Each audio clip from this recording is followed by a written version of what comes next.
رات کو برتن نہ صاف کرنے کے نقصان۔ حضرت علی رضی اللہ عنہ سے ایک عورت نے اپنے گھر کی پریشانیاں بیان کی اور فرمایا کہ مجھے سمجھ نہیں آتی کہ ہمارے گھر میں بے برکتی کیوں ہوتی ہے۔ اس پر حضرت علی رضی اللہ عنہ نے دریافت فرمایا، کیا تم رات کو برتن دھو کر سوتی ہو یا جھوٹے برتن اسی طرح چھوڑ کر سو جاتی ہو؟ تو اس عورت نے کہا، میں تو رات کو برتن ویسے ہی چھوڑ کر سو جاتی ہوں۔ تو اس پر حضرت علی رضی اللہ عنہ نے فرمایا کہ تمہارے گھر میں پریشانیوں اور بے برکتی کی وجہ یہی ہے، اس لیے رات کو برتن صاف کر کے سویا کرو۔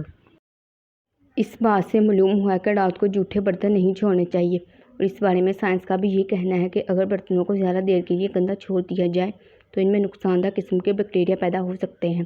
جو کہ مختلف بیماریوں کا سبب بن سکتے ہیں، اور ظاہر سی بات ہے جب برتنوں میں کھانے پینے کی اشیاء ہوں گی تو مختلف زہریلے کیڑوں مکوڑوں کا بھی ان میں چلنے کا خدشہ ہوتا ہے،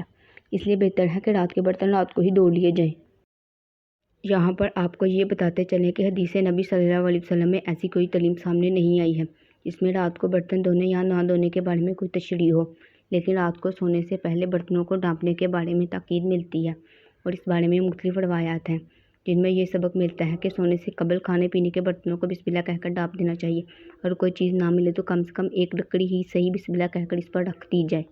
اس لیے کہ شیطان بند دروازوں کو اور ڈھکے ہوئے برتنوں کو نہیں چھوتا۔ ایک اور حدیث میں آپ صلی اللہ علیہ وسلم نے اس کا سبب یہ بیان فرمایا ہے کہ سال میں ایک رات ایسی آتی ہے جس میں وبا اور بالا نازل ہوتی ہے، جس چیز کا منہ بند نہ ہو اور جو برتن ڈھکا ہوا نہ ہو اس میں یہ وبا اترتی ہے۔